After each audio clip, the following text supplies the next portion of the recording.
y una bienvenida para todos. Yahweh Elohim les bendiga en este séptimo Shabbat del conteo del Omer. Antesala de Shavuot veremos el tema, la Torá y las bodas del Cordero. ¿Por qué la Torá de Yahweh tiene 3 niveles o dimensiones? ¿Qué conexión tiene la parábola del sembrador con estos 3 niveles de la Torá?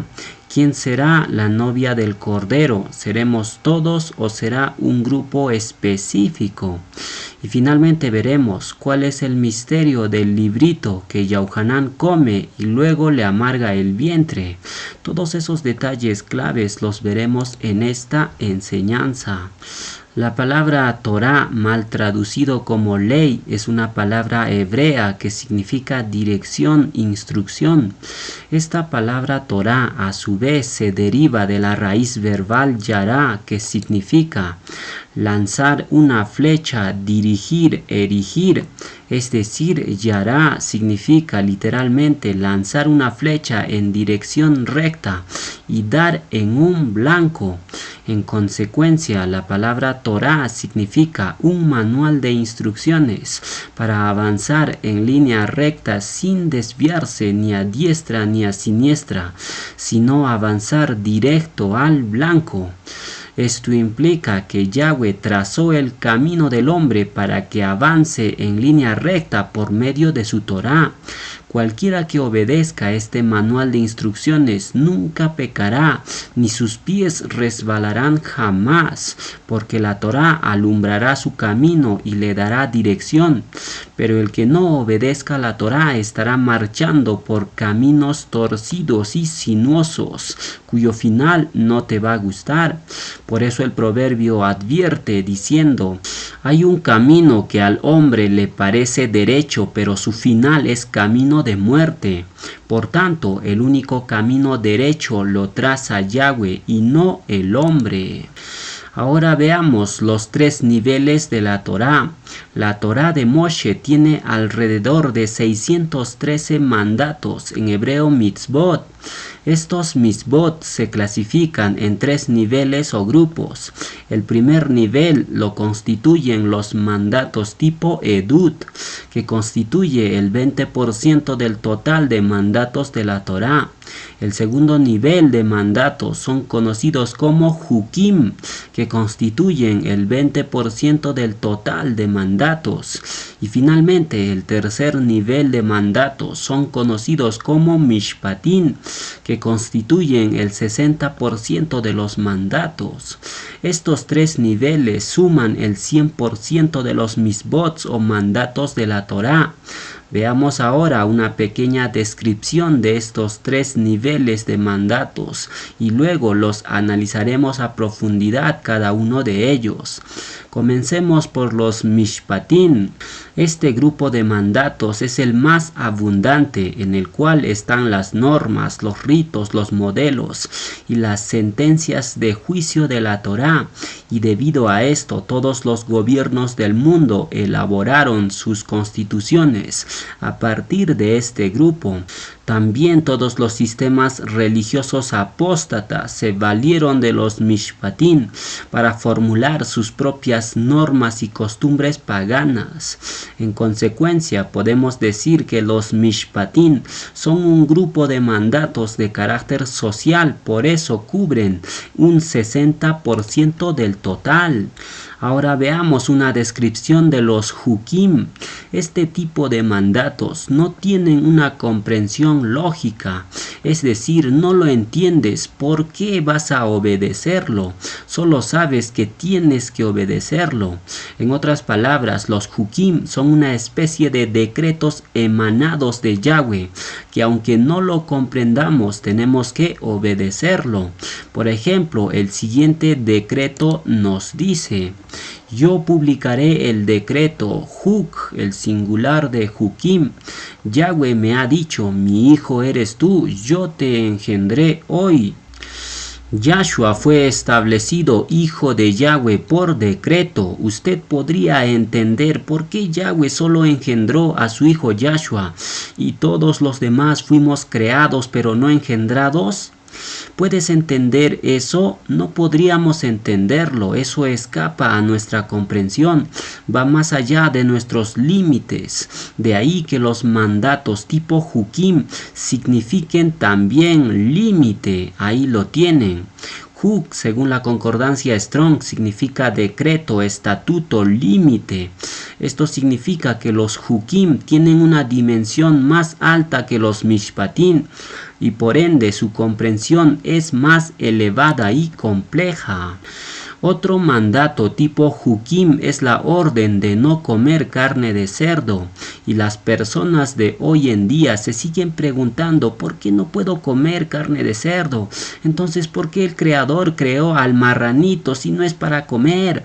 Esa pregunta les tiene locos y no hallan la respuesta, les parece algo ilógico. Sin embargo, la propia Torá nos da la respuesta, nos dice claramente cuál es la razón fundamental por la cual Yahweh prohibió comer carne de cerdo o cualquier carne inmunda. Yeshaya 66:17 nos dice claramente: los que se consagran y los que se purifican en los huertos unos tras otros, los que comen carne de cerdo y abominación y ratón, juntamente serán talados, dice Yahweh. Ahí está la razón primordial por la cual Yahweh prohibió comer carne inmunda. Es porque esta carne ante los ojos de Elohim es una abominación. ¿Por qué? Porque no solo este tipo de carne tiene parásitos y enfermedades, sino porque esta carne inmunda atrae a los demonios. Esa es la razón primordial de la prohibición. Y aquella persona que constantemente está comiendo carnes inmundas fácilmente puede ser poseído por los demonios, ya que estos seres son de naturaleza inmunda, son espíritus inmundos que aman la carne inmunda. Y de hecho, el grupo de demonios que había poseído al Gadareno le rogó a Yahshua para que los dejara entrar en los cerdos. Matillá 8:31 nos dice: y los demonios le rogaron diciendo: si nos echas fuera, permítenos ir a aquel hato de cerdos. Hablar de los cerdos es sinónimo de hablar de los demonios. Y los que comen carne de cerdo, ¿cómo estarán? Lógicamente poseídos por estos ruajim bastardos. En consecuencia, podemos decir que los mandatos que prohíben comer carne inmunda son del tipo Hukim. Ahora, otro mandato del tipo Hukim es la ordenanza de la vaca roja. Esta vaca bermeja, los Kohanim y el resto del pueblo no lo comprendían por qué tenían que quemarla completamente con todo su estiércol. Pero cuando vino el Mashiach y fue sacrificado, recién este decreto de la vaca roja fue revelado en su plenitud. Esto significa que los mandatos tipo Hukim solo pueden ser conocidos por revelación. Por esta causa, los judíos de hoy en día siguen buscando su vaca roja, es decir, ellos todavía siguen viviendo en tinieblas. Yahshua, la luz del mundo, no se reveló a ellos porque ellos lo rechazaron, y por esa causa Yahweh les envió un ruach de error para que crean la mentira y sean condenados por cuanto no aceptaron el ahavá de la verdad para ser salvos, sino que se complacieron en la mentira. Ahora pasemos al primer nivel de mandatos de la Torá, el cual es conocido como mandatos tipo Edut. Esta palabra hebrea, edut, significa testimonios, marca, señal. Es decir, estos mandatos son de carácter identificatorio. En las Biblias, esta palabra edut fue traducido comúnmente como testigos o testimonios. Y son mandatos que buscan dar un sentido de identidad a una persona. Es decir, estos mandatos te dicen quién eres. Por ejemplo, hay un verso famoso en el Brit Hadashah que dice que Kefa se delató por su forma de hablar. Eso fue un testimonio en su contra. Ahora, estos mandatos tipo Edut fueron dados por Yahweh para que nosotros no nos asimilemos con el mundo. Por ejemplo, algunos mandatos tipo Edut son los siguientes. Primero, las 7 Moedim de Yahweh son mandatos que nos identifican como pueblo de Yahweh. Segundo, el Shabbat también es un mandato de identidad que te diferencia del resto del mundo. Y de hecho, el Shabbat tiene un valor muy grande porque evita que te asimiles con el mundo. Tercero, el tzitzit también es un mandato de identidad. Tú ves a alguien con tzitzit y dices inmediatamente en tu cabeza, este seguramente estudia la Torá. Cuarto, la mezuzá que se pone en el marco de las casas también es un mandato tipo Edut de identificación. Tú pasas por una casa y ves la mezuzá en la puerta, inmediatamente dices, aquí debe haber Yahudim. Esos son algunos ejemplos de mandatos tipo Edut o de identidad. Ahora, dentro de la clasificación general de los mandatos que hicimos, existe un tipo de mandatos llamados en hebreo Mishmeret, que significa guardias. Este tipo de mandatos, como su nombre mismo lo indica, te guardan. Son mandatos guardias que te protegen del enemigo o te guardan de cometer un pecado mayor. Por ejemplo, el tzitzit no solo es un mandato tipo Edut, sino es un mandato tipo Mishmeret, ya que te protege para que no vayas en pos de tus ojos y te prostituyas. Es decir, cuando tú mires tu tzitzit te acordarás de los mandatos de Yahweh tu Elohim y los pondrás por obra. Otro ejemplo de un mandato tipo Mishmeret lo podemos encontrar en la orden dada para los reyes de Yasharel. Para ellos hay un mandato que dice que deben tener una copia de la Torá de Moshe para leerla día y noche a fin de que no se aparten del camino de Yahweh. Esta copia de la Torá lo tenía que hacer el propio rey de su mismo puño y letra. No lo podía encomendar a una secretaria para que lo copiara. En otras palabras, este mandato de copiar la Torá dada para un rey era un mandato guardián que servía de directriz para el rey. Otro mandato tipo Mishmeret para un rey era no tener muchas mujeres, pero algunos no obedecieron, como el caso de Salomón, y se desviaron.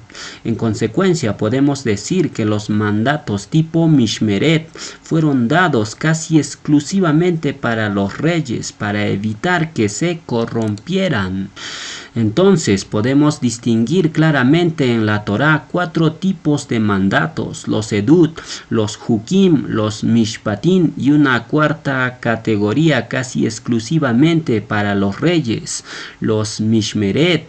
De estos 4 tipos de mandatos consta toda la Torá de Yahweh, y de hecho el rey David antes de morir le ordena a Salomón guardar estos 4 tipos de mandatos a fin de cumplir toda la Torá de Yahweh. Primera de Reyes 2 del 1 al 3 nos dice: llegaron los días en que David había de morir y ordenó a Salomón su hijo diciendo: yo sigo el camino de todos en la tierra, esfuérzate y sé hombre, sé varón, guarda los preceptos Mishmeret de Yahweh tu Elohim, andando en sus caminos y observando sus estatutos Hukim y mandatos, sus decretos Mishpatim y sus testimonios Edut, de la manera que está escrito en la Torá de Moshe, para que prosperes en todo lo que hagas y en todo aquello que emprendas. David le ordena cumplir todos los mandatos de Yahweh a su hijo Salomón, porque sabía que la base para que venga la bendición era guardar toda la Torá, y a medida que una persona empieza a tener rango, las responsabilidades serán mucho mayores.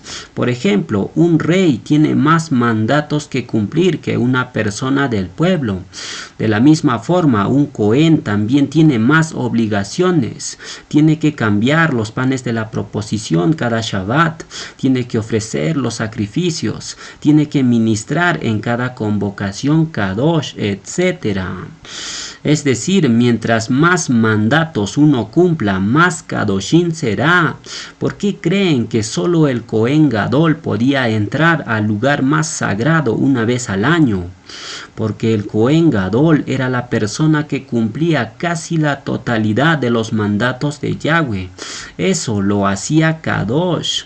Por eso él era el único que podía entrar en Yom Kippur al lugar más sagrado, al lugar más Kadosh, donde estaba la misma presencia de Yahweh.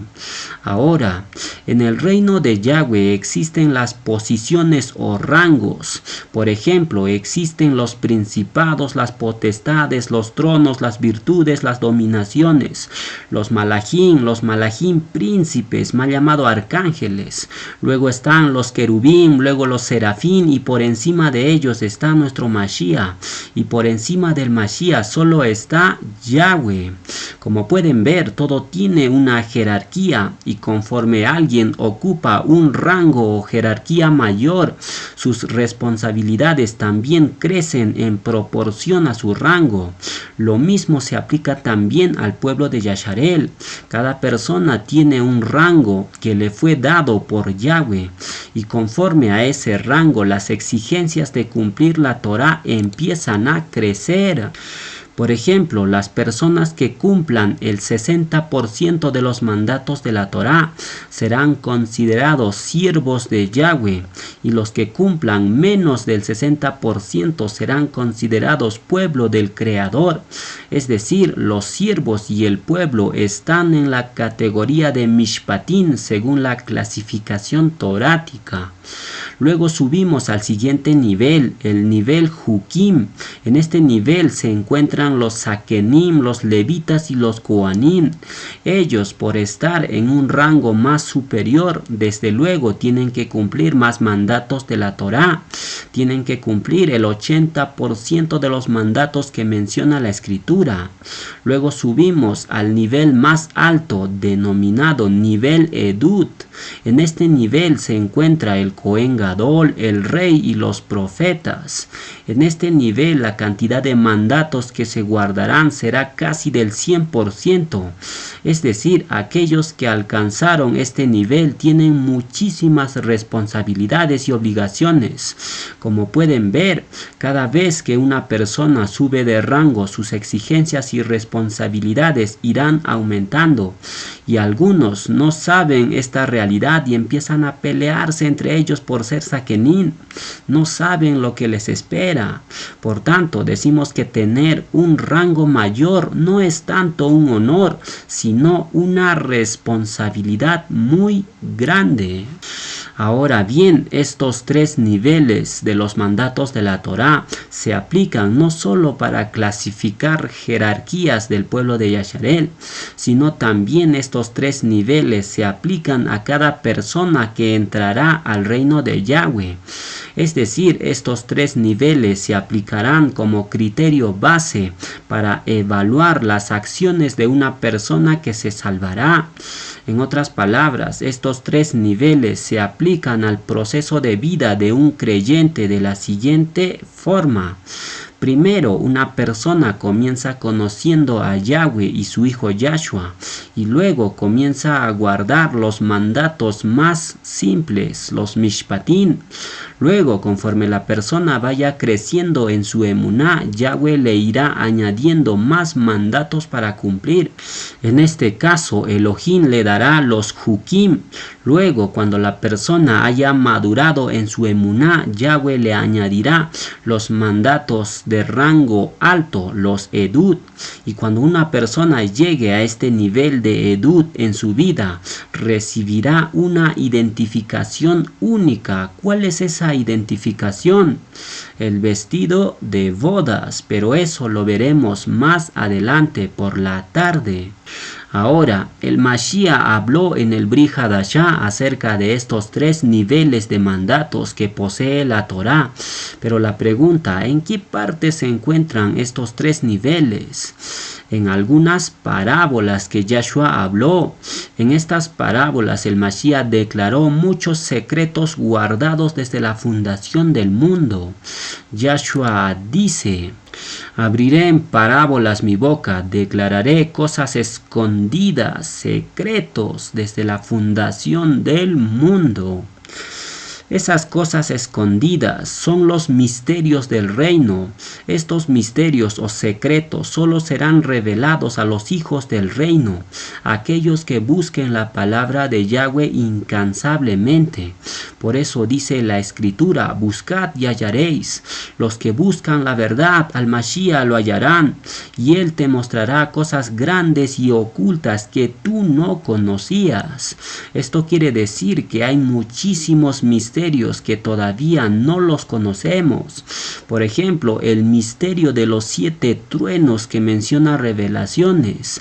¿Qué significa eso? ¿Alguien me lo puede explicar? No lo sabemos todavía, pero será revelado a su debido tiempo. Ahora, estos 3 niveles de la Torá están asociados a cada persona del reino. Pero, ¿en qué sentido específicamente? Para saberlo, leamos la parábola del sembrador. Mateo 13 del 3 al 8 nos dice: y les habló muchas cosas por parábolas nuestro Mashiach, diciendo: he aquí el sembrador salió a sembrar, y mientras sembraba, parte de la semilla cayó junto al camino, y vinieron las aves y la comieron. Parte cayó en pedregales, donde no había mucha tierra, y brotó pronto, porque no tenía profundidad de tierra. Pero salido el sol se quemó, porque no tenía raíz, se secó, y parte cayó entre espinos, y los espinos crecieron y la ahogaron. Pero parte cayó en buena tierra y dio fruto, cual 100, cual a 60 y cual a 30 por 1. Esta parábola es muy revelador. Veamos lo que significa. El sembrador es nuestro Mashiach Yahshua. La semilla es la palabra de Yahweh, y las diferentes tierras donde cayó la semilla representan a los humanos, puesto que nosotros fuimos creados del polvo de la tierra. Somos literalmente tierra, Adama. Ahora, según la parábola, existen 4 tipos de personas en el mundo, simbolizado por 4 terrenos. Primero, el terreno junto al camino. Segundo, el terreno en pedregales. Tercero, el terreno entre espinos. Y cuarto, la buena tierra. Ahora veamos la explicación de la parábola. Nuestro Mashiach explica diciendo: la semilla que cayó en el camino representa a las personas que oyen la palabra de Yahweh, pero no la entienden, y entonces viene Hasatán y les arrebata lo que fue sembrado en su corazón, de modo que la palabra no da fruto en aquella persona. Ahora, la semilla que cayó en pedregales representa a aquellas personas que oyen la palabra en el acto con gozo. Es decir, estas personas se emocionan de inmediato, son emocionalistas, pero no tienen una raíz. No tienen un fundamento firme, y cualquier planta que no tiene raíz se seca, puesto que solo la raíz alimenta y sostiene un árbol. ¿Y quién es la raíz? ¿Quién dijo: yo soy la raíz y el linaje de David, la estrella resplandeciente de la mañana? Lo dijo Yahshua HaMashiach. En consecuencia, aquel que no esté fundamentado en Yahshua se secará con facilidad y no dará fruto. Por esta causa, las personas emocionalistas y sentimentalistas son representadas por el terreno pedregoso, porque no tienen raíz. Se emocionan solo por un momento, y cuando pasa la emoción se olvidan completamente de la palabra de Yahweh. Esto significa que los sentimientos y emociones son peligrosos. Claro que sí. Por ejemplo, Isaac prefirió sentir que escuchar cuando su hijo Jacob lo engañó. Isaac dijo, se oye como Jacob, pero se siente como Esaú. ¿Y en base a qué reaccionó Isaac? En base a cómo se sentía. Dejó a un lado sus oídos y se guió por su sentido del tacto. Es decir, prefirió sentir en vez de escuchar. ¿Y eso qué provocó? Que Esaú casi asesina a Jacob por haberle suplantado en su bendición. Por tanto, ¿qué podemos decir? ¿Cuál es más importante, sentir o escuchar? Obviamente, oír o escuchar es más importante que sentir. ¿Por qué? Porque la emuná viene por el oír o escuchar la palabra de Yahweh. En consecuencia, todos aquellos que se guíen por sus emociones no podrán dar fruto, porque las emociones son pasajeras, pero la emuná que viene por el oír es para siempre. Romanos 10:17 nos dice, así que la emuná es por el oír y el oír por la palabra de Elohim. Ahora, ¿por qué Shaulo escribió diciendo la emuná viene por el oír? Porque en el primer siglo no había Tanakh impreso para todos. Solo en las sinagogas y el templo había copias del Tanakh. Y las personas para poder aprender la palabra de Yahweh necesariamente tenían que ir a una sinagoga cada Shabbat y escuchar atentamente lo que se compartía en la sinagoga. Por eso Shaulo dijo, la emuná viene por el oír la palabra de Yahweh. Por tanto, en nuestros tiempos nadie tiene excusa para no leer y escuchar la palabra, porque usted tiene incluso un Tanakh bajo el brazo. Ahora, la semilla que cayó entre los espinos representa a aquellas personas que oyen la palabra, pero el afán de este mundo y las riquezas materiales envuelven a la persona en una red del cual es difícil de desprenderse. Es como el black go que se adhiere a una persona y no lo suelta. Es decir, los placeres de este mundo y las riquezas son verdaderas ataduras para el hombre. Todo eso obstaculiza el crecimiento de la palabra de Elohim, y ahí es cuando las personas empiezan a poner excusas, empiezan a decir mi casa, mi carro, mi profesión, mi familia, que van a decir los vecinos, me van a llamar loco, y en fin, cualquier excusa o atadura material que ligue al hombre constituyen los espinos que ahogan la palabra de Yahweh en la persona. Por eso el requisito principal para seguir a Yahshua, ¿cuál es? Dejarlo todo. Matillá 19 del 27 al 28 nos dice, entonces respondiendo Kefas le dijo, he aquí nosotros lo hemos dejado todo y te hemos seguido, ¿qué pues tendremos? Y Yahshua les dijo, de cierto os digo que en la regeneración, cuando el Ben Hadán se siente en el trono de su cabot, vosotros que me habéis seguido también os sentaréis sobre 12 tronos para juzgar a las 12 tribus de Yasharel. Hay una recompensa muy grande por seguir a Yahshua, pero también el costo será muy alto. Tienes que dejarlo todo. ¿Estás dispuesto a hacerlo? Te lo dejo la respuesta. Ahora, la semilla que fue sembrada en buena tierra representa a los hijos del reino, a aquellas personas que reciben el mensaje y con mucha perseverancia dan fruto, al 30 por 1, al 60 por 1 y al 100 por 1. Matillá 13:8 nos dice, pero parte cayó en buena tierra de la semilla y dio fruto, cual a 100, cual a 60 y cual a 30 por 1. El que tiene oídos para oír, oiga. ¿Por qué el Mashiach solo mencionó 3 cantidades con respecto al fruto de sus redimidos? ¿Por qué no mencionó 4 o 5 cantidades?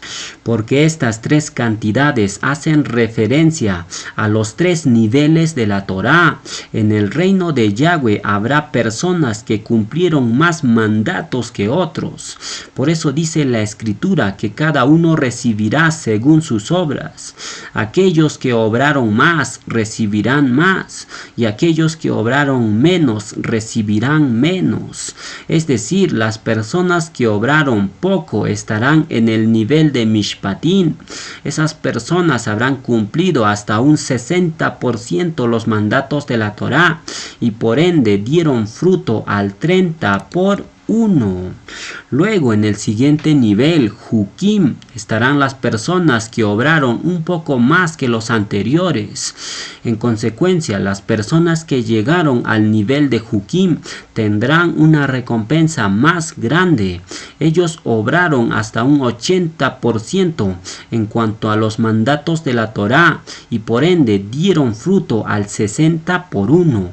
Y finalmente, el nivel más alto, Edut, lo ocuparán las personas que pusieron por obra hasta un 100% la Torá de Yahweh. Estas personas sin duda se esforzaron mucho por guardar la Torá, ya que hacer el bien tiene un alto precio, pero hacer el mal es demasiado fácil.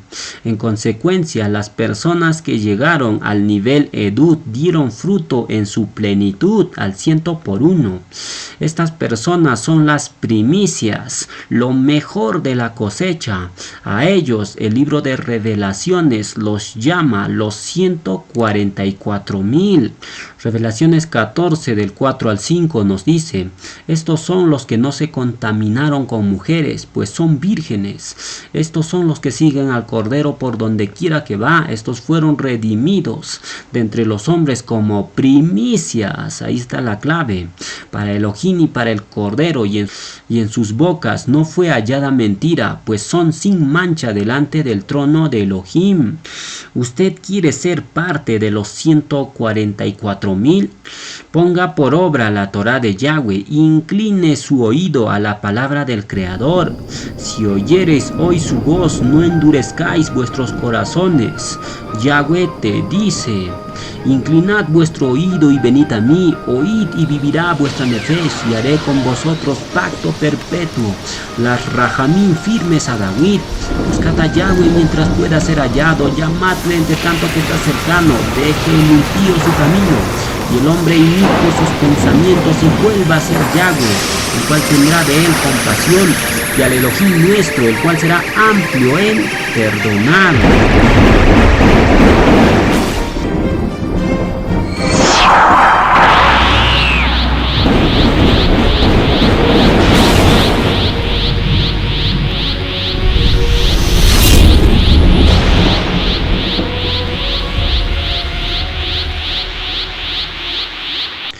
Vamos a continuar la enseñanza en este Shabbat semanal. Ahora vamos a ver las tinieblas de afuera.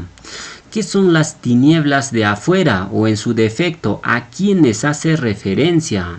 Para saberlo, leamos una porción de la parábola de los talentos y luego leeremos Revelaciones y sabremos la respuesta. Leamos primero la porción de la parábola que dice lo siguiente. Matillá 25 del 28 al 30 nos dice: quitadle pues el talento y dadlo al que tiene 10 talentos. Porque al que tiene le será dado y tendrá más, y al que no tiene, aún lo que piensa tener le será quitado. Y al siervo inútil echadle en las tinieblas de afuera, allí será el lloro y el crujir de dientes. En la parábola de los talentos hay 3 tipos de siervos. Un siervo bueno y fiel, al que se le entrega 5 talentos y éste gana otros 5 talentos. Luego está un segundo siervo llamado también bueno y fiel, al cual se le entrega 2 talentos y éste gana 2 talentos para su amo. Pero luego se menciona a un tercer siervo llamado siervo malo y negligente. Este no hizo nada con el talento que recibió, sino que lo escondió y al final no obtuvo ninguna ganancia. A este siervo malo el amo ordena echarle en las tinieblas de afuera. Pero ¿qué es exactamente las tinieblas de afuera? ¿Será una oscuridad literal? Es poco probable, ya que estamos hablando de una parábola. Entonces, para saberlo, leamos el siguiente verso. Revelaciones 22:5 nos dice: no habrá allí más noche en Jerusalén, y no tienen necesidad de luz de lámpara ni de luz de sol, porque Elohim, el Adón, Yahshua, los iluminará y reinarán por los siglos de los siglos. En Jerusalén no habrá tinieblas. ¿Por qué? Porque Yahshua, el Cordero, los iluminará. Pero, ¿qué sucederá en el resto del mundo, donde habitarán los gentiles en el milenio? Allí no habrá luz, porque el Cordero no estará allí. Por ende, las naciones durante el milenio estarán todavía en tinieblas Haruajin. Esto quiere decir que los gentiles de las naciones son las tinieblas de afuera, que menciona la parábola de los talentos. Recordemos que durante el milenio todavía va a haber gentiles en todas las naciones. Ellos subirán de año en año a Jerusalén para celebrar la fiesta de Sukkot. Zacarías 14:18 nos dice: y si la familia de Egipto no subiere y no viniere a Jerusalén, sobre ellos no habrá lluvia, vendrá la plaga con que Yahweh herirá las naciones que no subieren a celebrar la fiesta de las cabañas.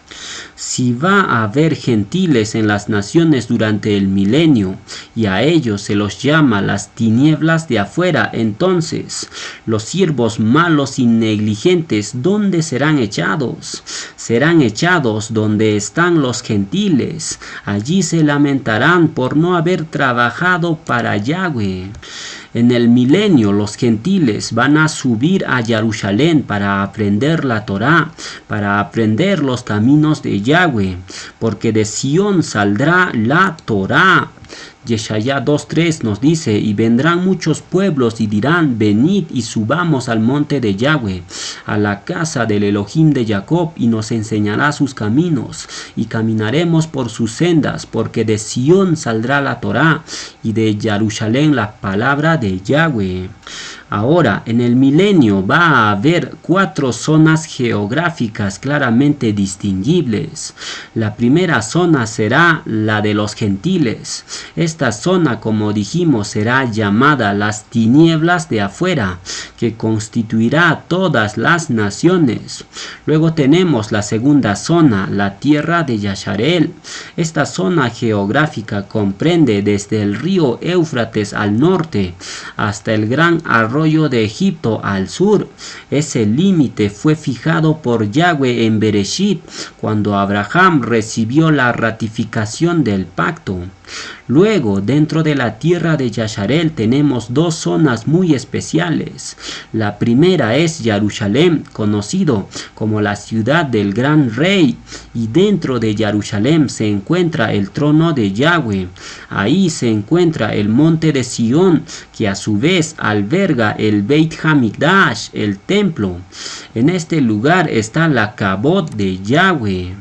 Ahora, teniendo establecido estas 4 zonas, fácilmente podemos enlazar estas zonas a los 3 niveles de la Torá.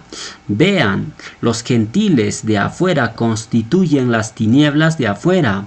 Luego tenemos a los habitantes de Yasharel, aquellos que alcanzaron el nivel Mishpatín y dieron fruto al 30:1, estarán en esta zona geográfica. Luego tenemos la siguiente zona, Jerusalén. En esta zona estarán aquellos que alcanzaron el nivel Jukim y por ende ellos dieron fruto al 60:1. Luego tenemos la zona más Kadoshim de todo el planeta, el Beit Hamikdash. En esta zona estarán aquellas personas que alcanzaron el nivel de Edut. Estas personas, para llegar a este lugar, dieron fruto en su plenitud, es decir, dieron fruto al 100:1. En este lugar estarán las primicias, los 144,000. A estas personas Yahuanán los describe diciendo que estaban de pie junto a Yahshua sobre el monte de Sión. Revelaciones 14:1 nos dice: después miré y aquí el Cordero estaba en pie sobre el monte de Sión y con él 144,000 que tenían el nombre de él y el de su padre escrito en la frente. Ahora estarán entendiendo por qué el siervo malo y negligente de la parábola de los talentos fue echado a las tinieblas de afuera, es decir, donde estaban los gentiles. ¿Por qué fue echado el siervo malo? Porque no tenía fruto, no trabajó para Yahweh su amo, no ganó más almas para el reino de Elohim y por ende no dio fruto. Y las personas que no den fruto, ¿dónde serán echadas? A las tinieblas de afuera.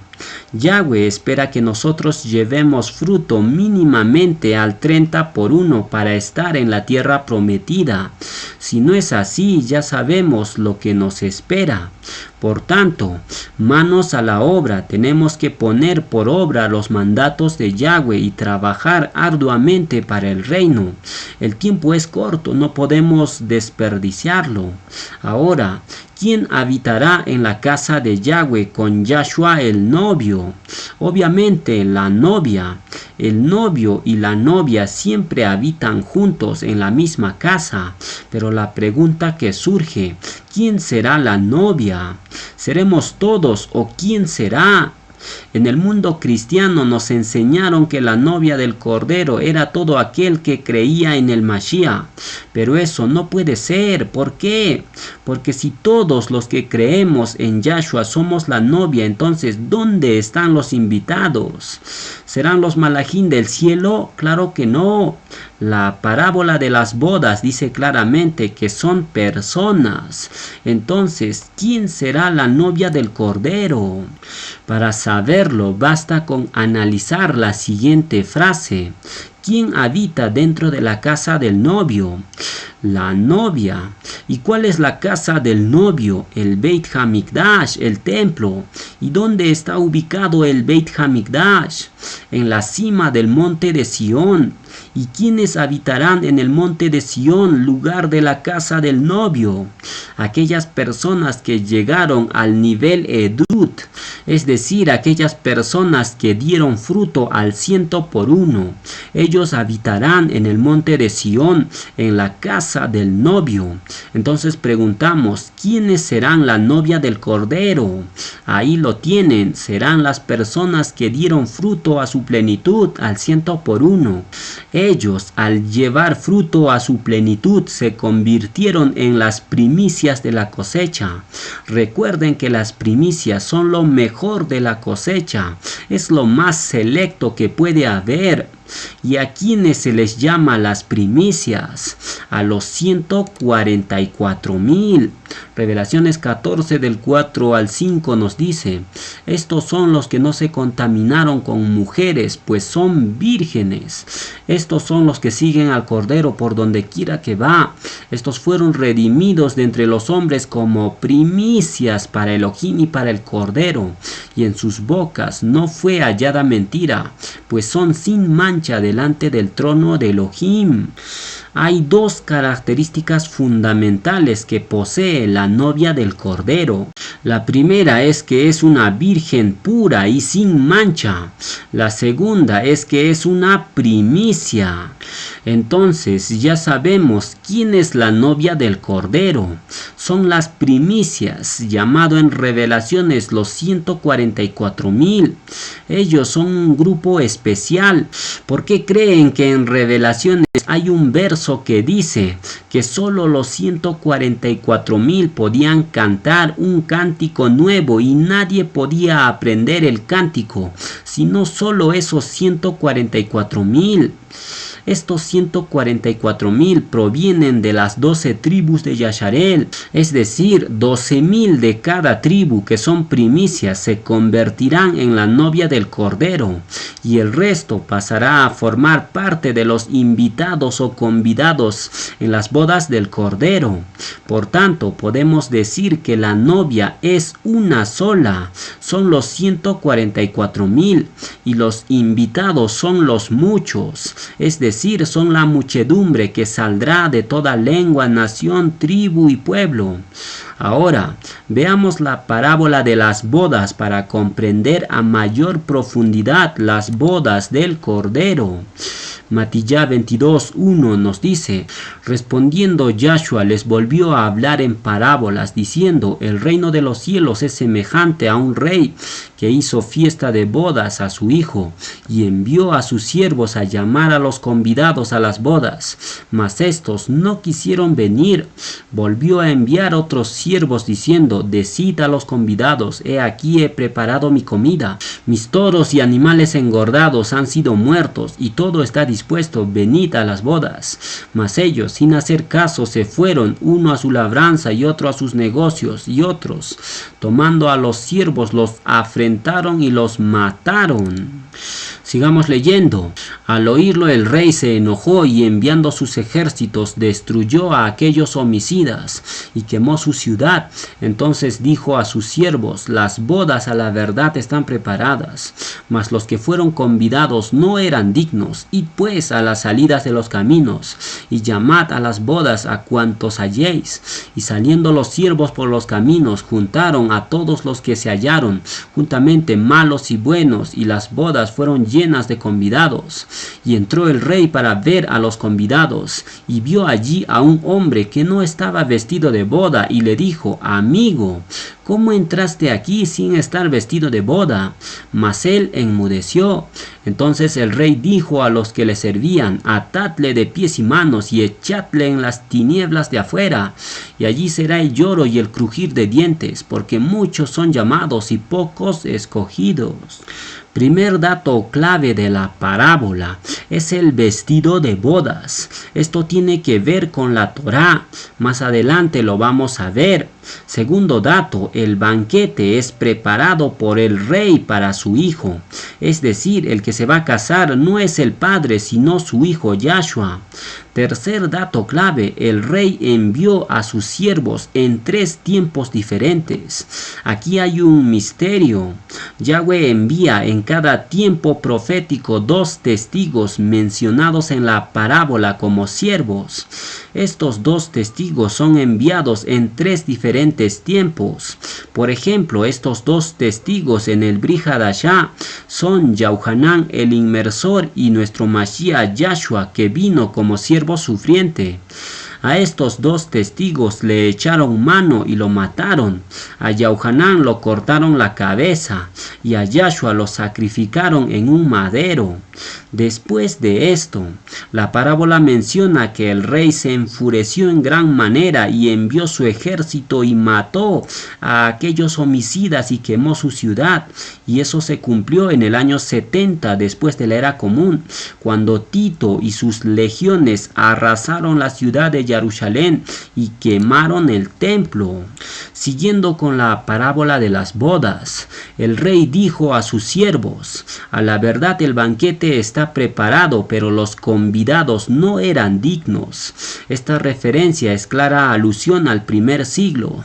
Los convidados mataron al Mashiach y el banquete de boda se pospuso por 2000 años.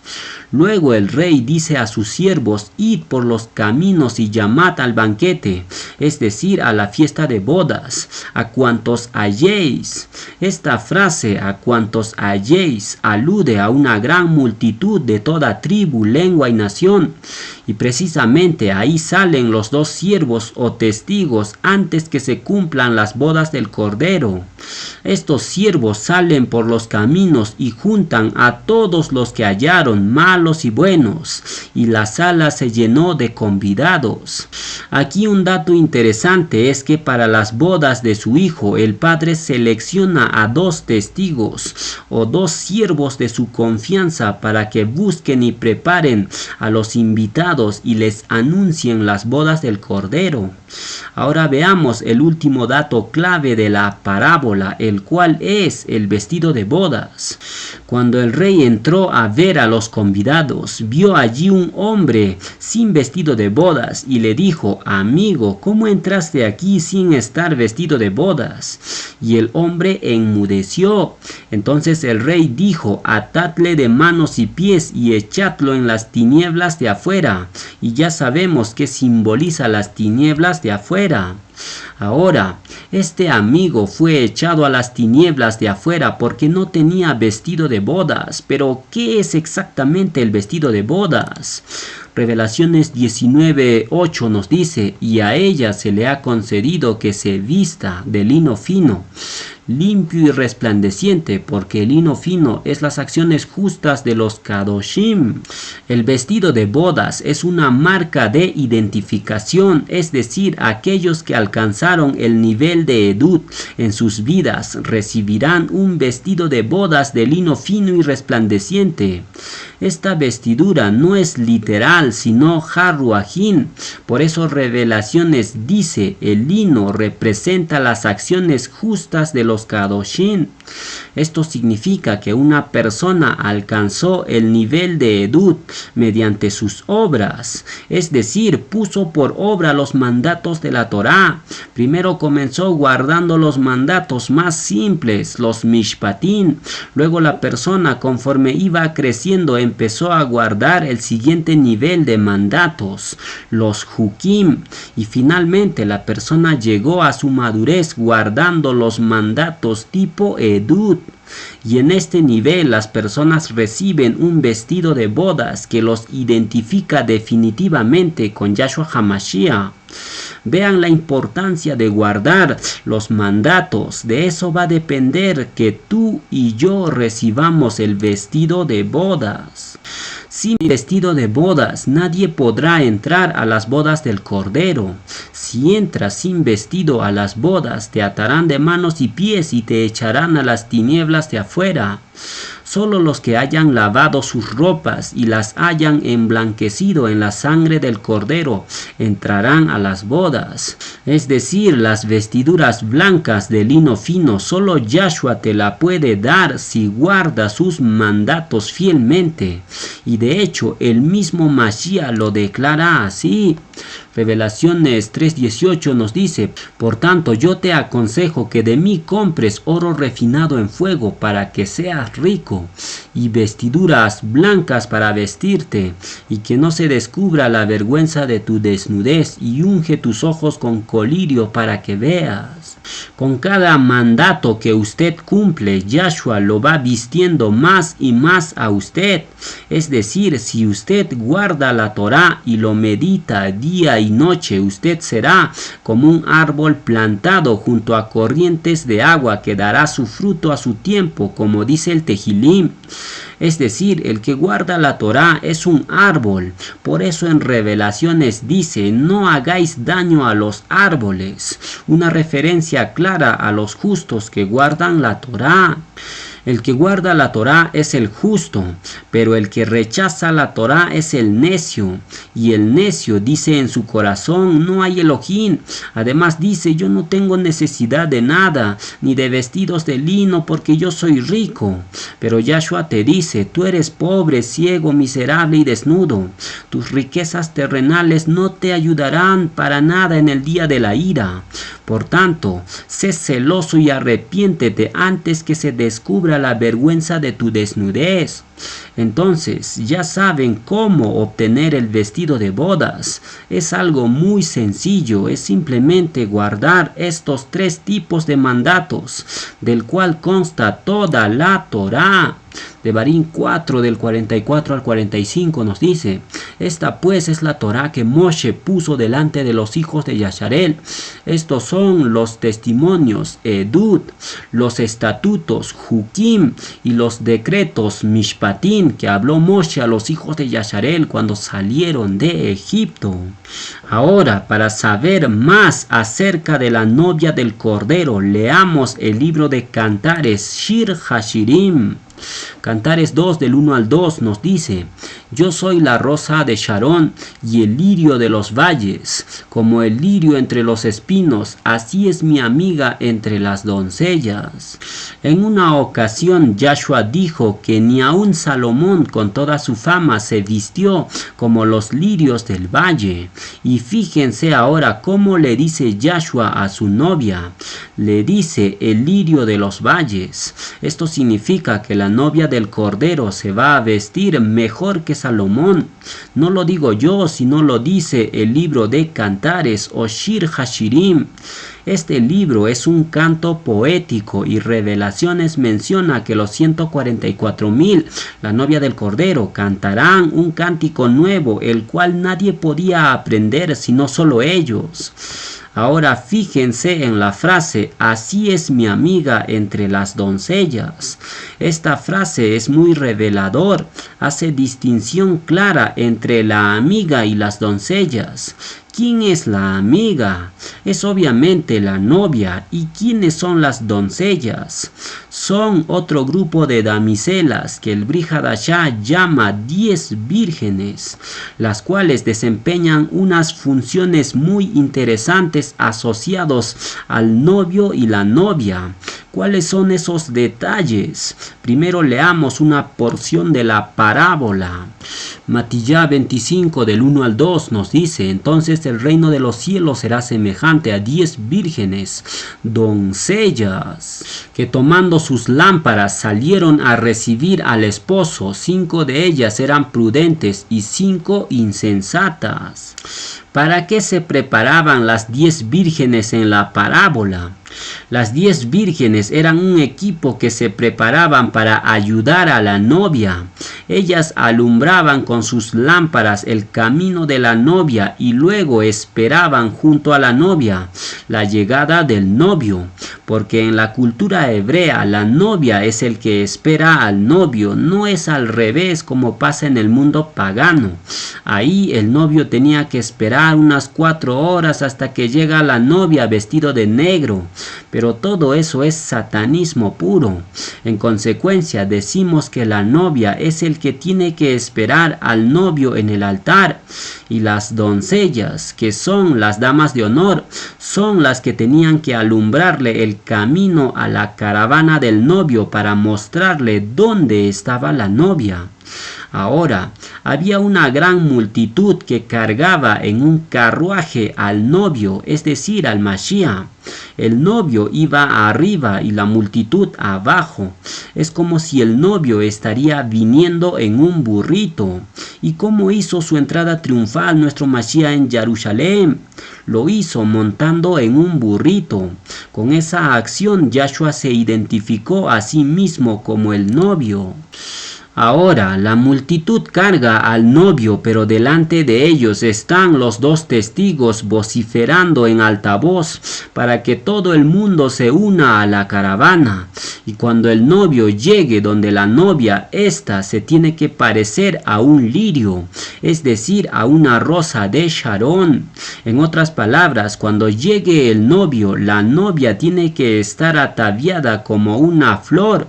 Y este nivel de vestidura solo se puede alcanzar guardando los mandatos de Yahweh, sus mishpatim, sus jukim y sus edutim. Y cuando usted cumpla esos mandatos, entonces usted literalmente florecerá como la palmera. No lo digo yo, lo dice el propio Tanakh. Salmos 92 del 12 al 13 nos dice: el justo florecerá como la palmera, crecerá como el cedro en el Líbano, plantado en la casa de Yahweh, en los atrios de nuestro Elohim florecerán. Ahora, usted puede estar lleno de hojas, es decir, usted puede estar lleno de mandatos en su cabeza, pero si no los aplica será en vano. Usted se secará como la higuera estéril que solo tenía hojas. Por ejemplo, los fariseos sabían mucho de la Torá, pero no lo aplicaban. Ellos literalmente eran plantas que solo tenían hojas, pero nada de flor ni fruto. Ahora veamos el librito que amarga el vientre. ¿Alguna vez nosotros nos preguntamos qué era exactamente el librito que Yahuanán comió y por qué le amargó el vientre? Para saberlo, leamos el libro de Revelaciones. Revelaciones 10 del 9 al 10 nos dice: y fui al Malak diciéndole que me diese el librito, y me dijo: toma y cómelo, y te amargará el vientre, pero en tu boca será dulce como la miel. Entonces tomé el librito de la mano del Malak y me lo comí, y era dulce en mi boca como la miel, pero cuando lo hube comido amargó mi vientre. ¿Qué significa esto? ¿Qué hay dentro del librito? ¿Qué misterio hay ahí escondido? Y sobre todo, ¿qué es este librito? La respuesta está en el siguiente verso. Salmos 19 del 9 al 10 nos dice: el temor de Yahweh es limpio, que permanece para siempre. Los juicios, mishpatín, de Yahweh son verdad. Todos justos, deseables son más que el oro, y más que mucho oro afinado, y dulces más que la miel, y que la que destila del panal. Los mishpatín, el primer nivel de la Torá, ¿cómo es? Es más dulce que la miel, y Yahuanán dice que el librito era en su boca como la miel. Entonces, ¿qué podemos concluir? Que el librito no es otro que la Torá de Yahweh, el cual cuando uno lo estudia es más dulce que la miel en su boca. Sin embargo, después que uno estudia la Torá y se lo come completamente, ¿qué sucede luego? Te amargará el vientre. Es decir, a usted lo va a llover una lluvia de problemas en su vida. Primero vas a tener problemas contigo mismo. No vas a querer obedecer debido a las comodidades al que te acostumbraste. No vas a querer dejar los placeres que te ofrece el mundo. Luego, el siguiente problema que vas a enfrentar será con tu propia familia. Tus padres, tus hermanos, tu esposa, tu esposo, tus hijos. Todos ellos no estarán de acuerdo contigo. Luego tendrás problemas en el trabajo. No te darán permiso para que guardes el Shabbat, las Moedim y los Rosh Hodesh. Tu situación económica no será muy estable. Tus amigos te abandonarán y prácticamente el mundo entero estará en tu contra y te aborrecerá. Por esta razón, cuando Yahuanán comió el librito, le amargó el vientre. Ahora, la última amargura que nosotros pasaremos es la angustia de Jacob, conocido también como la gran tribulación, pero de ella seremos libertados, dice Yahweh. La Torá es dulce como la miel en tu boca, pero te va a costar digerirlo. Sin embargo, ¿qué dice Yahshua? El que persevere hasta el fin, este será salvo. Matillá 10:21 nos dice: el hermano entregará a la muerte al hermano, y el padre al hijo, y los hijos se levantarán contra los padres y los harán morir, y seréis aborrecidos de todos por causa de mi nombre. Mas el que persevere hasta el fin, este será salvo. Seguir a Yahshua y cumplir sus mandatos tiene un alto precio. Solo los valientes se atreverán a correr el camino de la salvación. Los cobardes se quedarán atrás. Ahora, cuando la Torá llegue a tu vientre y te amargue la vida, tú te convertirás en un profeta, porque tú tomarás las palabras de Yahweh en tu boca y las proclamarás, y eso será juicio para todo aquel que la escuche y no la quiera obedecer, pero será bendición para aquellas personas que la acepten y la obedezcan. De ahí que el Malach le dijo a Yahuanán después que comió el librito: es necesario necesario que profetices otra vez sobre muchos pueblos, naciones, lenguas y reyes. Ahora bien, si lees la Torá y la meditas día y noche sin apartarte ni a diestra ni a siniestra, poniéndolo por obra cada mandato que lees, entonces tus labios rebosarán de miel, característica que solo posee la esposa del Cordero. Cantares 4:11 nos dice: como panal de miel destilan tus labios, oh esposa, miel y leche hay debajo de tu lengua, y el olor de tus vestidos como el olor del Líbano. De la boca de la novia destila miel. ¿Por qué? Porque ya hemos visto que la miel es la Torá, y la novia se hizo a sí mismo Torá. No le importó lo amargo que sería en su vientre. Prefirió aguantar la amargura. Prefirió atravesar todas las barreras que habían en el camino. Y todo eso lo hizo por Ahavá a su esposo. Por eso Yahshua mismo dijo: si me amáis, guardad mis mandatos. La prueba del verdadero Ahavá de una esposa a su esposo es que ésta guarde los mandatos de su esposo. No será fácil, pero esfuérzate y sé valiente para que des fruto al 100%. No te conformes con dar fruto al 60% ni al 30%. Esfuérzate por guardar la Torá, y entonces serás como aquel árbol plantado junto a corrientes de agua, que dará su fruto a su tiempo. Salmos del 1 al 3 nos dice: dichoso el varón que no anduvo en consejo de malos, ni estuvo en camino de pecadores, ni en silla de escarnecedores se ha sentado, sino que en la Torá de Yahweh está su delicia, y en su Torá medita de día y de noche. Será como árbol plantado junto a corrientes de aguas, que da su fruto a su tiempo, y su hoja no cae, y todo lo que hace prosperará. Dichoso el que lee y los que oyen las palabras de esta profecía y guardan las cosas en ella escritas, porque el tiempo está cerca.